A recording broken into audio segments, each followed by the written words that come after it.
Mis amados hermanos, vamos a empezar a leer una historia, pero antes vamos a empezar leyendo una lista de nombres. Hermanos, las listas siempre son bien importantes. Si nos damos cuenta, todo en nuestra vida es manejado con listas. Los niños tienen su lista en la escuela, nosotros estamos en lista en inmigración, o estamos en lista de deportación, o como sea, pero tenemos listas. Hermanos, hay listas donde la gente que va a recibir ayuda del gobierno está en una lista. Cuando vamos a corte, buscamos nuestro nombre en una lista y ya sabemos en qué corte nos toca, qué salón, con qué juez y hasta a veces hasta cuánto vamos a pagar. Las listas son bien importantes, hermanos, y la Biblia no es la excepción. La Biblia también tiene listas que dan la importancia de nombres, de personas que sobresalieron, de personas, mis amados hermanos, que fueron sobresalientes, pero vamos a ver cuál era la vida de estas personas, por qué sobresalieron, por qué la Biblia los menciona, por qué la Biblia los toma en cuenta. Vamos a ver solamente de 3 personas que son muy sobresalientes. Vamos a ver en Mateo capítulo 1 y versículo del 1 al 5. Cuando lo tengan lo indican con un amén, hermanos. Busquemos en nuestras Biblias Mateo capítulo 1 versículo 1.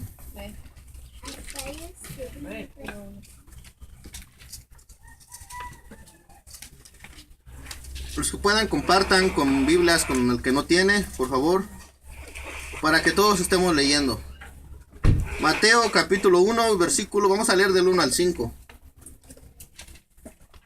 ¿Lo tienen, hermanos? Amén. Ok, antes de leer, hermanos, aparten ahí su cita, aparten ahí la parte de la Biblia y vamos a orar. Vamos a pedir al Señor que Él habla a nuestras vidas, hermanos. Amén. Cierren sus ojos así como están sentados y oremos. Bendito Dios y Padre, en esta hermosa mañana, Señor, te pedimos, Señor, que tú hables a nuestra vida, Señor.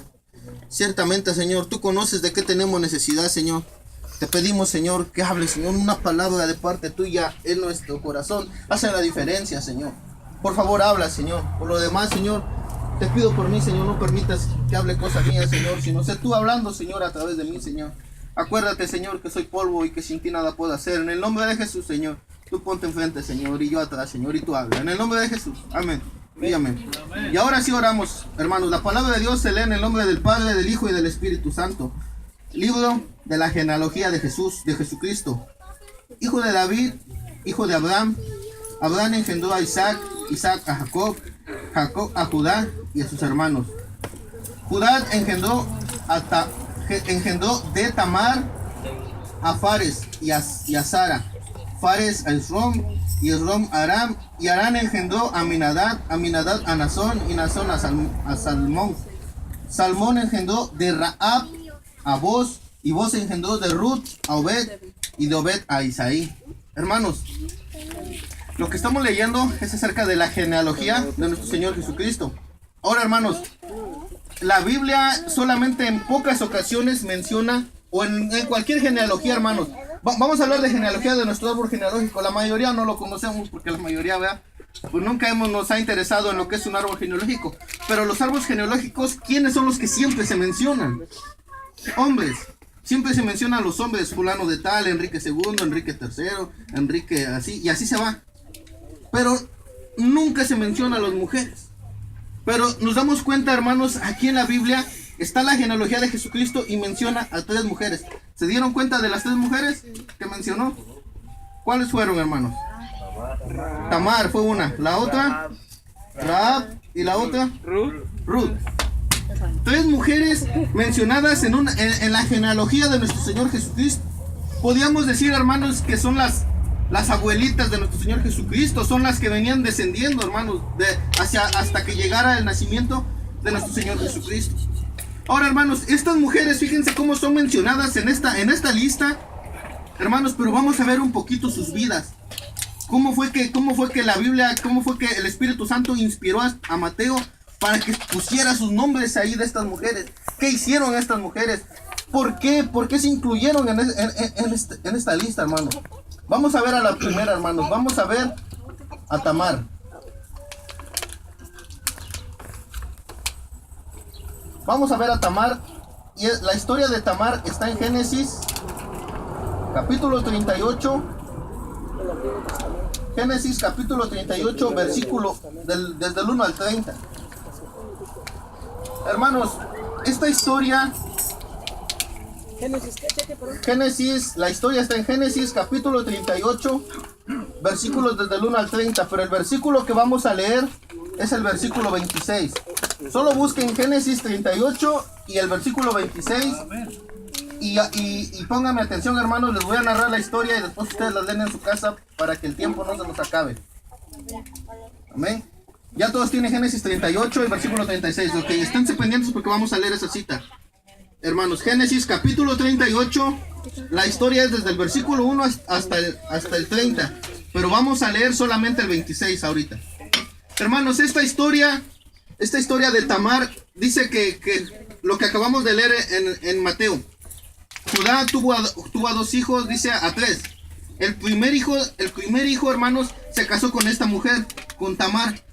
El primer hijo de Judá. Pónganme atención, hermanos, porque después no va a decir que no, que yo dije otra cosa. Hermanos, esto es bien importante. El hijo mayor de Judá se casa con Tamar. Este hombre muere. Por una cierta razón, la Biblia no especifica qué pasó, pero este hombre murió recién casado, joven. Hermanos, en la cultura de los judíos, en la cultura de Israel, la cultura era que si el hermano mayor moría y la viuda, el hermano menor que seguía tomaba a la esposa de su hermano que había fallecido. Esa era la cultura y así era como se manejaba ahí. Cuando el hermano mayor muere, entonces Judá, que era el suegro de Tamar, el papá de los muchachos, le dice, ok, dice, tu hermano ya murió, tienes que tomar la mujer de tu hermano, dice, para que le des descendencia a tu hermano. El hijo menor, el hijo que tomó a esta mujer, a Tamar, como esposa, dice que él cuando la toma como esposa, él empieza a pensar, no, dice, la descendencia ya no va a ser mía, sino va a ser de mi hermano. Y él evitaba a toda costa tener descendencia. Mis amados hermanos, él evitaba a toda costa tener descendencia con Tamar. Después ustedes van a leer ahí toda la historia. Entonces, la palabra de Dios dice que cuando Dios ve a la intención de este hombre de no querer tener descendencia con Tamar, de no querer darle descendencia a su hermano fallecido, dice que Dios se enoja con él. Y le quita la vida y es muerto este hombre. Hermanos, entonces la palabra de Dios dice que cuando este hombre es muerto, ¿qué le tocaba hacer a Judá con Tamar? Tenía 3 hijos. Entonces ahora el que seguía tenía que tomar a Tamar como esposo. Hermanos, pero la cosa que el otro muchacho pues estaba chico, estaba morrito, estaba pollito, como dicen algunos. Y pues Tamar pues ya, te imaginas, haber sido esposa del hermano mayor. Entonces Judá le dice, no, dice, la neta, ya me acabaste 2 hijos. Y mejor espérate poquito que crezca este. Y Judá tenía miedo que este otro muchacho también se muriera. Ese era su temor de Judá.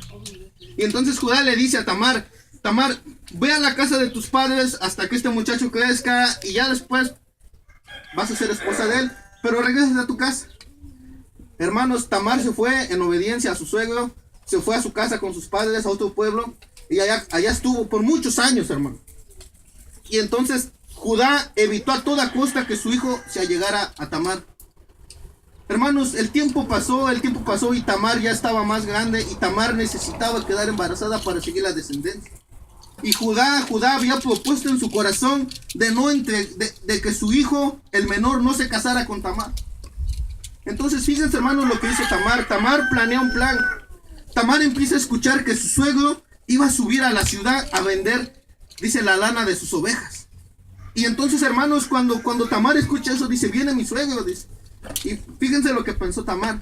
Dijo, yo necesito tener descendencia de Judá. Necesito descendencia de Judá. Dice, pero él no va a permitir que yo me allegue a su hijo. Entonces lo que hizo Tamar, hermanos, dice que esperó en el camino cuando venía Judá y se puso un velo. Se puso un velo, hermanos. Y dice que se paró a la orilla del camino.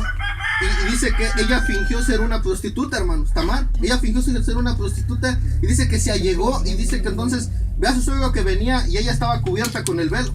Y entonces, pues, Judá había quedado viudo ya. Su esposa ya había fallecido. Y cuando ve a la prostituta se allega a ella. Y entonces Judá le dice, ¿qué te voy a dar yo por allegarme a ti? Y Judá le dice, te puedo dar borregos, te puedo dar camellos, lo que quieras. Dice, tú pídeme lo que quieras. Y fíjense la inteligencia de Tamar. Dice, yo no quiero nada tuyo, dice, excepto dame prendas tuyas.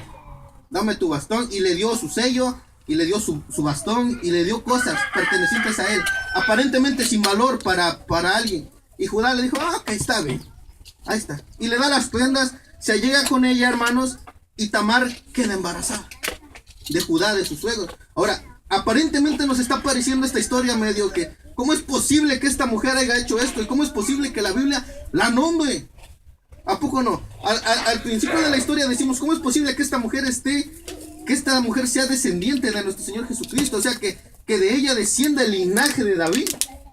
Hermanos, cuando Judá el otro día dice que manda a su amigo y le dice, mira, dice, de todos modos a esta mujer, a esta prostituta que estaba ahí, llévale cosas, y le manda cosas, le manda borregos, le manda chivos, camellos, le manda cosas, y dice, ve, llévase. Cuando dice que el amigo de Judá va al pueblo donde estaba la prostituta Tamar, y empieza a preguntar, ¿y la prostituta que estaba aquí? Y las personas del pueblo le dicen, ¿cuál prostituta? Dice, aquí no hay ninguna. No, dice, es que ayer vino, dice Judá, y se llevó una prostituta. Dice, estás equivocado, dice, aquí no hay ninguna. Y entonces dice que el hombre regresó a Judá y le dijo, dice, en el pueblo no hay nadie, dice, no hay ninguna prostituta, dice. Dice, bueno, ok, deja eso.